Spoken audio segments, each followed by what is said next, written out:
अस्सलामुअलैकुम students. Last lecture में हमने क्वांटम नंबर्स को स्टार्ट किया था कि क्वांटम नंबर्स का ऑर्बिटल्स के साथ या ऑर्बिट्स के साथ, शेल के साथ और सब शेल्स के साथ और इलेक्ट्रॉन्स के साथ क्या ताल्लुक़ है। तो स्टूडेंट्स, ये तो मैं आपको बता ही चुका था कि क्वांटम नंबर्स कुछ नंबर्स होते हैं और ये किसी भी ऑर्बिट या शेल की एनर्जी को, उसके साइज़ को और ऑर्बिटल्स की जो पोजीशन या उनका जो x axis, y axis, z axis पर जो उनका रुख है, उनको डिस्कस करते, उनके बारे में एक्सप्लेन करते हैं ये क्वांटम नंबर। फिर हमने डिस्कस किया था कि क्वांटम नंबर 4 होते हैं, एन, एल, एम, एस। तो जिसने पहला लेक्चर नहीं देखा तो पहले इस लेक्चर का पार्ट 1 देख ले, ये इसका पार्ट 2 है। फिर हमने प्रिंसिपल क्वांटम नंबर्स भी स्टूडेंट्स पढ़ लिया था और प्रिंसिपल क्वांटम नंबर यही था कि प्रिंसिपल क्वांटम नंबर को हम एन से ज़ाहिर करते थे और इसकी वैल्यू 1 2 3 4 5 वगैरह होती थी और इसमें 1K शेल को, 2L शेल को, 3M शेल को, 4N शेल वगैरह को ज़ाहिर करता था। फिर हमने कहा था कि इसमें टोटल ऑर्बिटल्स की तादाद ये होती है और टोटल नंबर ऑफ़ इलेक्ट्रॉन्स ये सब हमने लेक्चर 1 में डिस्कस किया था। तो चलिए स्टूडेंट्स, आज स्टार्ट करते हैं इसका पार्ट 2, जिसमें हम स्टार्ट करेंगे नंबर 2 से, और नंबर 2 है एज़ीम्यूथल क्वांटम नंबर। अब स्टूडेंट्स, सिर्फ मैं थोड़ा सा कॉन्सेप्ट आपको बता दूं कि एज़ीम्यूथल क्वांटम नंबर आपको क्या बताता है। स्टूडेंट्स, आपको मालूम ही है कि एटम के बीच में इसका न्यूक्लियस होता है जिसमें प्रोटॉन्स और न्यूट्रॉन्स वगैरह होते हैं, ठीक। और इसके इर्द गिर्द, यानी एटम के इर्द गिर्द इसके शेल मौजूद होते हैं, जिसे हम इस तरह से ज़ाहिर करते हैं। अगरचे इनकी रियल शक्ल इस तरह से तो नहीं होती, लेकिन आसानी की खातिर हम इसे इस तरह से शो करते हैं बच्चों को समझाने के लिए, ठीक। तो हमने ये पढ़ लिया था कि ये पहला वाला K शेल है, फिर ये L शेल है, ये M शेल है, इसी तरह आगे शेल बढ़ते जाते हैं, ठीक। अब स्टूडेंट, ये शेल तो हमने पढ़ लिए थे। अब ये जो एज़ीम्यूथल क्वांटम नंबर है, ये आपको बताएगा कि इन शेल के अंदर सब शेल्स मौजूद होते हैं। एज़ीम्यूथल क्वांटम नंबर आपको क्या बताएगा कि शेल के अंदर मज़ीद सब शेल्स मौजूद होते हैं, ठीक है। ये जैसे N है, ठीक है। अब क्या मतलब है कि शेल के अंदर मज़ीद सब शेल्स मौजूद होते हैं। स्टूडेंट्स, पहले मैं आपको एक कॉमन सा एग्जांपल दूंगा, आप इसे समझने की कोशिश करना। देखिए, हम फ़र्ज़ कर लेते हैं कि K एक घर है। K क्या चीज़ है? एक मकान है, एक घर है, और इस घर के अंदर सिर्फ एक ही कमरा है और उसका नाम है S। क्या नाम है उसका? S, ठीक है। L एक घर है और L के अंदर ये जो L घर है ये थोड़ा सा बड़ा है। अब आप देख रहे हैं ये घर थोड़ा सा बड़ा है, तो इसके अंदर दो कमरे हैं, एक का नाम S है और एक का नाम P है। बिल्कुल इसी तरह M उससे भी बड़ा घर है, तो इसमें कमरे भी ज़्यादा होंगे। इसमें 3 कमरे हैं, एक कमरे का नाम S है, एक का नाम P है और एक का नाम D। इसके बाद हम चलते हैं N की तरफ। ये एक बहुत ही बड़ा मकान है, तो इसमें कमरे भी ज़्यादा होंगे, तो इसमें S, P, D और F 4 कमरे मौजूद हैं, ठीक। तो ये जो S है और SP है, ये SPD है और SPDF है, ये क्या है? ये सारे के सारे सब शेल्स हैं। ये क्या है? ये S, P, D और F, ये क्या है? ये सारे सब शेल्स हैं, यानी जो शेल्स है वो इन्हीं से मिलकर बने होते हैं।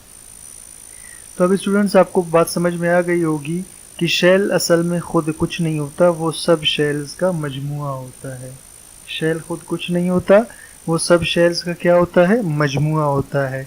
जैसे मकान खुद कुछ नहीं होता, कुछ कमरों और सहन वगैरह का मजमुआ हम उसे मकान कहते हैं।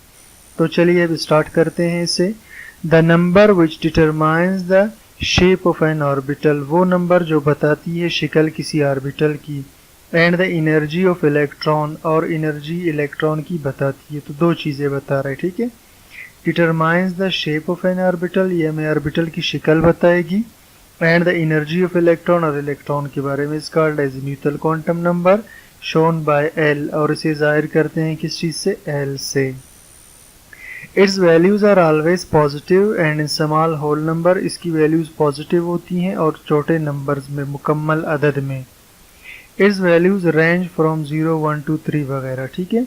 और इसकी वैल्यूज़ हमेशा 0 1 2 0 से स्टार्ट होती हैं फिर आगे बढ़ती जाती हैं। अब इसके बाद स्टूडेंट्स आप देखिए यहाँ लिखा है n-1, इसका क्या मतलब है?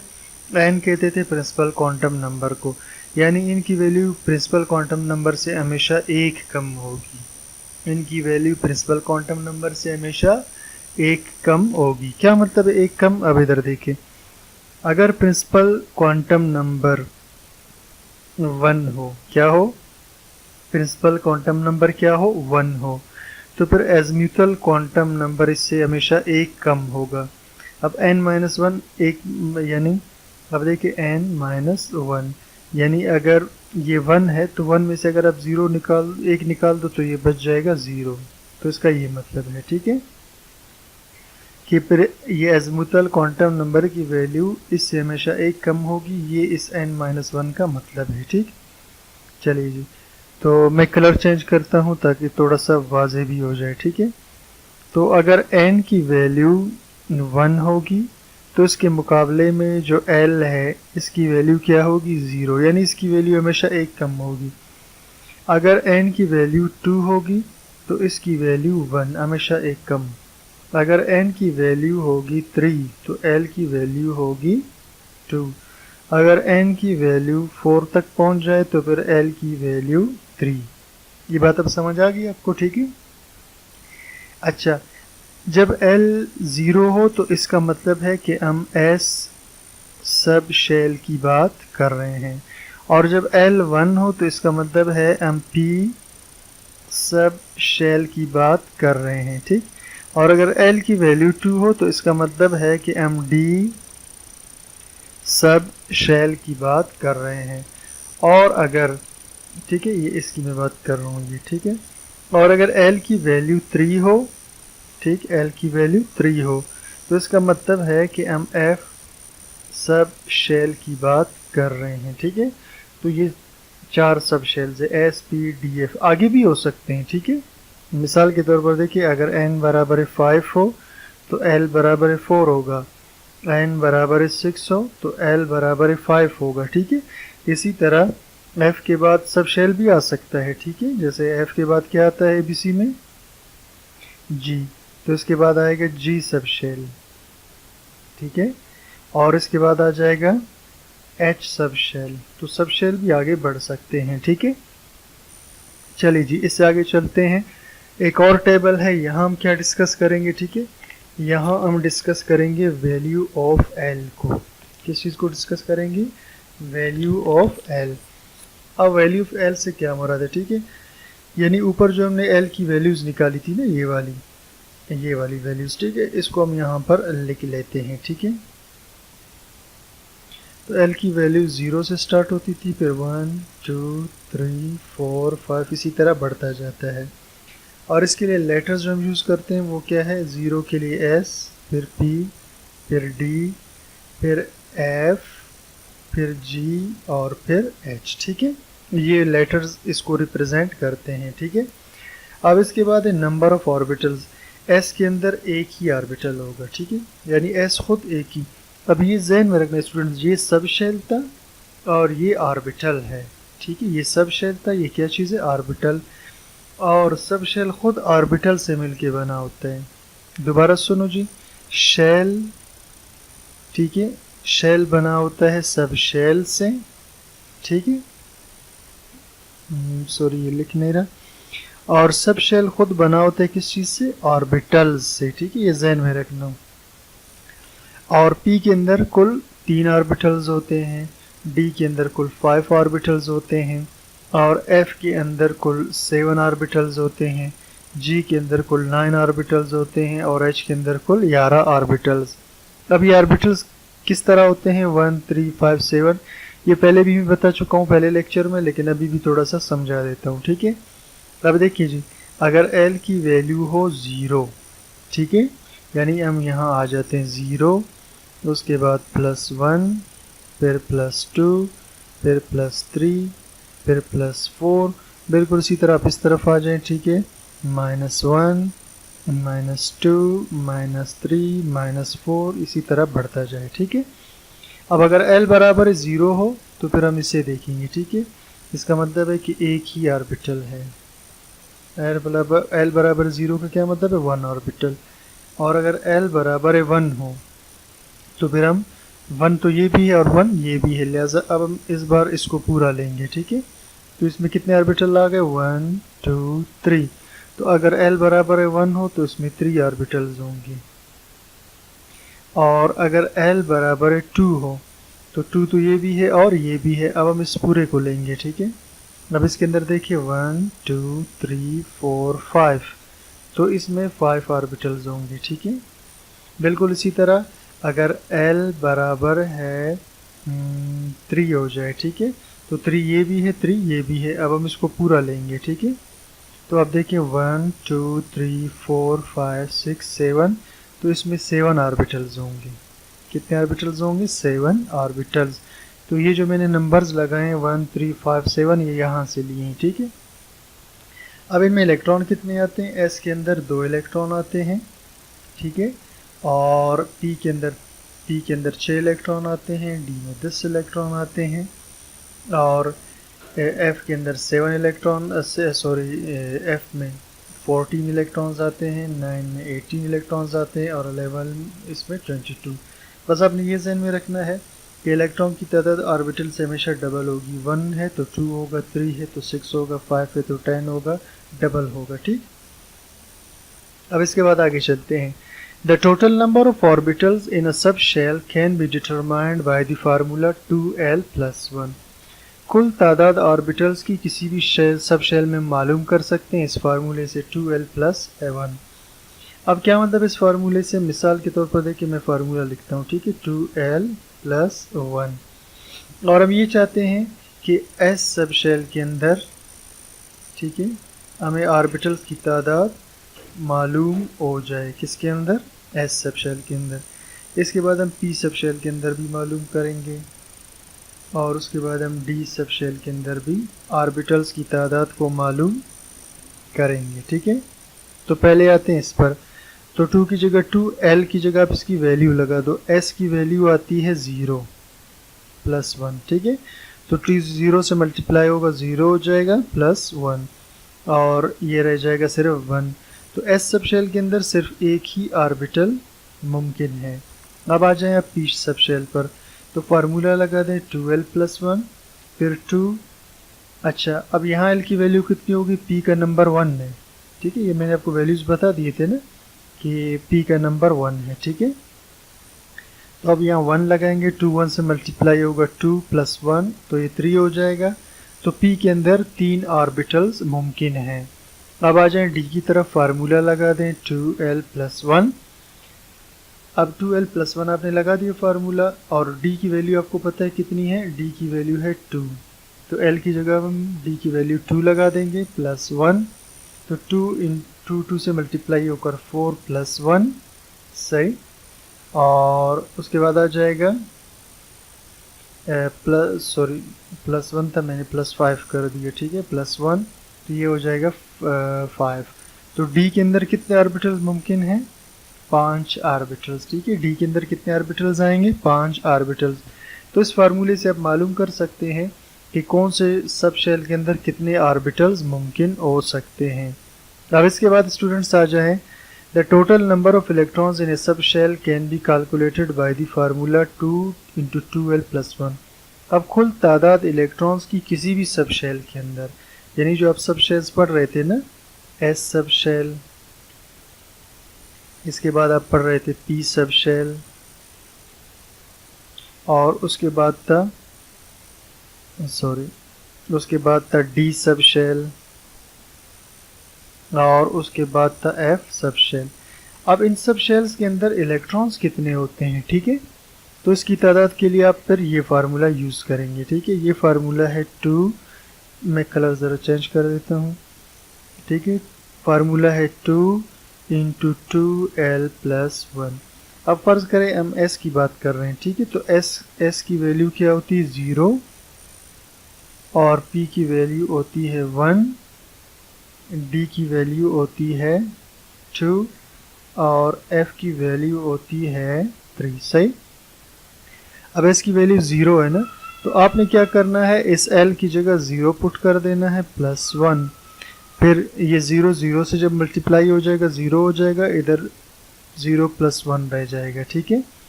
अब 0 और 1 तो ये तो 1 ही आएगा। ठीक है। और यहाँ पर 2 तो 2 1 से मल्टीप्लाई होगा।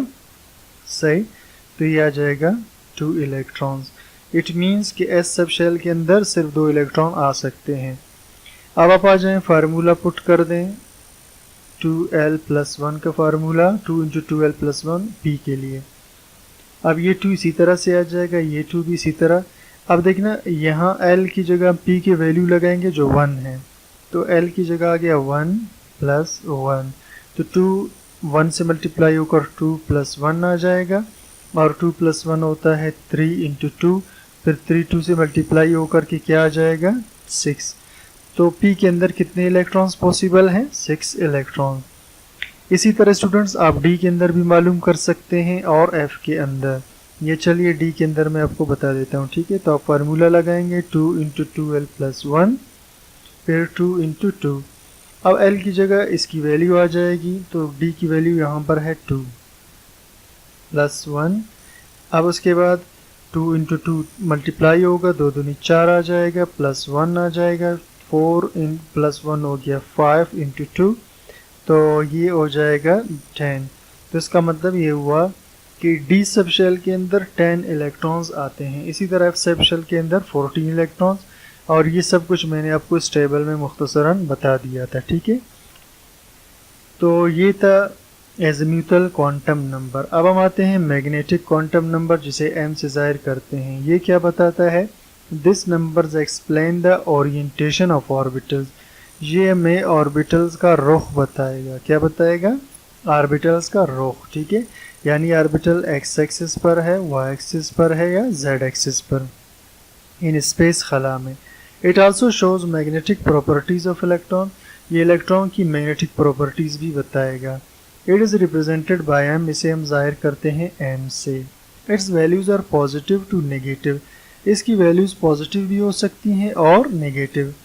The value of m depends on the value of l। इसकी वैल्यू डिपेंड करती है किस पर, l पर। ठीक है। अब देखिए जी, हमने पहले भी डिस्कस किया था कि l की वैल्यू 0 हो सकती है, 1 2 3 4 5। ठीक है। तो अब देखिए, अगर l की वैल्यू 0 होगी, ठीक है, तो फिर m की वैल्यू भी क्या होगी, 0। अगर l की वैल्यू 0 होगी तो m की वैल्यू क्या होगी, 0। ठीक। It means s sub shell contains only 1 orbital. इसका मतलब है एस सब शेल के अंदर सिर्फ एक ऑर्बिटल मुमकिन है। ये मैं ऊपर भी आपको समझा चुका हूँ। It is same orientation on x axis, y axis, z axis. जब ये एक ही ऑर्बिटल होगा इस तरह से, ठीक है, तो हम नहीं बता सकते कि ये एक्स एक्सिस पर है, ये वाई एक्सिस पर है या ये जेड एक्सिस पर है। तो उसकी ओरिएंटेशन, इसका रुख हर तरफ होगा। ठीक है। अगर एल की वैल्यू 1 हो तो फिर m की वैल्यू -1 0 +1 भी हो सकती है। ये मैंने आपको यहाँ पर स्टूडेंट समझा दिया था। ठीक है। कहाँ समझाया आपको, यहाँ पर, ये यहाँ पर मैंने आपको बहुत क्लियरली समझा चुका हूँ। ठीक है।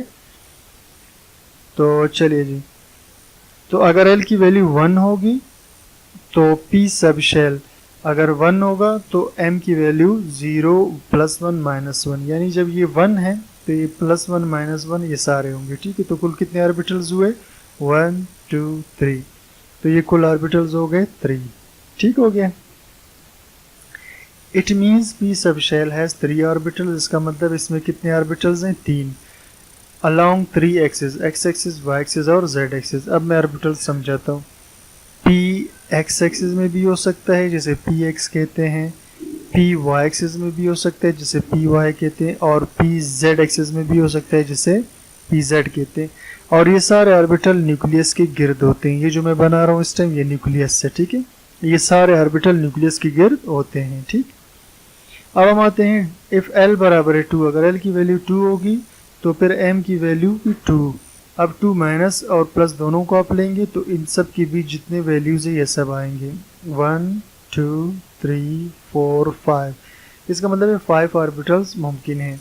It means d sub shell has 5 orbitals, इसमें 5 ऑर्बिटल्स होंगे, d x y, d y z, d x z, d x square y square and d z square. All have same energy, इन सब की एनर्जी सेम होगी, ठीक है। अगर L 3 होगा तो फिर M की वैल्यू को भी आप -3 + 3 से काउंट करोगे तो कितने ऑर्बिटल्स आएंगे, 1 2 3 4 5 6 7।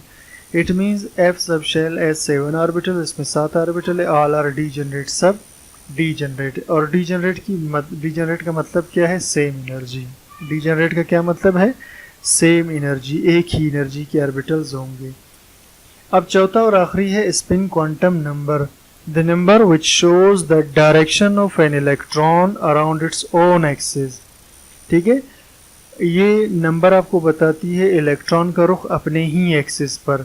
यानी जिस तरह देखिए हमारी ज़मीन है ना, हमारी ज़मीन दो किस्म की हरकतें कर रही है, ठीक है, दो किस्म के मोशन कर रहे हैं। एक तो हमारी ज़मीन, ठीक है, सूरज के गिर्द अपने एक्शन, अपनी मूवमेंट को जारी रखे हुए है, और दूसरा ये कि ज़मीन अपने ही गिर्द भी घूम रही होती है, ठीक है, ज़मीन अपने ही गिर्द भी घूम रही, जिससे दिन रात हो रहे होते हैं। तो बिल्कुल इसी तरह इलेक्ट्रॉन न्यूक्लियस के गिर्द घूमते हुए अपने इर्द गिर्द भी घूम रही होती है, ठीक है। तो इसी मोशन की हम बात करेंगे कि इलेक्ट्रॉन अपने गिर्द घूम रहा है। The number which shows the direction of an electron, वो नंबर जो इलेक्ट्रॉन का रुख बताए अराउंड इट्स ओन एक्सिस, अपने ही एक्सिस पर, इसका स्पिन क्वांटम नंबर, इसे हम कहते हैं spin quantum number. It is also called spin magnetic quantum number, ये इसका दूसरा नाम है। It is denoted by MS, ठीक है, SMS यानी स्पिन क्वांटम नंबर, ठीक है, या MS magnetic spin quantum number, ये वाला, ठीक है, स्पिन मैग्नेटिक क्वांटम नंबर, तो MS कहते हैं इसे।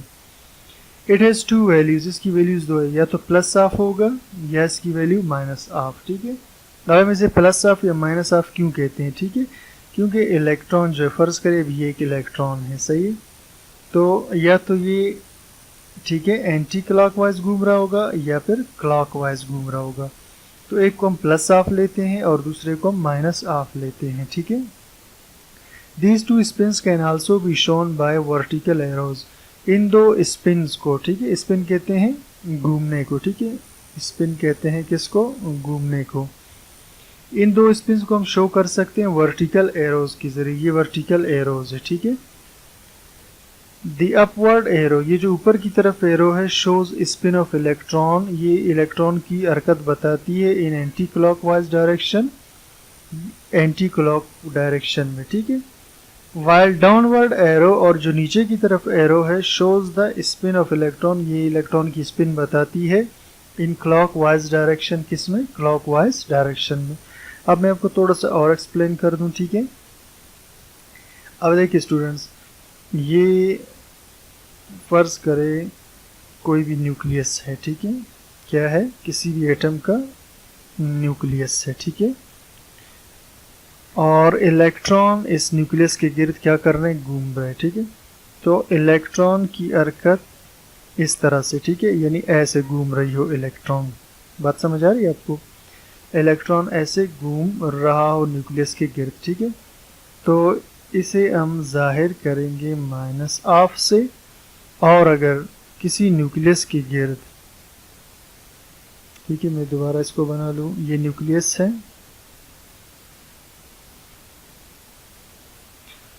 सॉरी मैंने क्या कह दिया, न्यूक्लियस के गिर्द, इलेक्ट्रॉन अपने गिर्द, ठीक है, ये बात मैंने गलत कर दी कि ये न्यूक्लियस है, ये ग्रीन वाला, ठीक है, ये न्यूक्लियस नहीं बल्कि ये खुद इलेक्ट्रॉन ही है, ठीक है। तो इलेक्ट्रॉन अगर अपने गिर्द यूं घूम रहा हो, ठीक है, तो इसे हम इसके स्पिन मैग्नेटिक क्वांटम नंबर को माइनस ऑफ कहेंगे।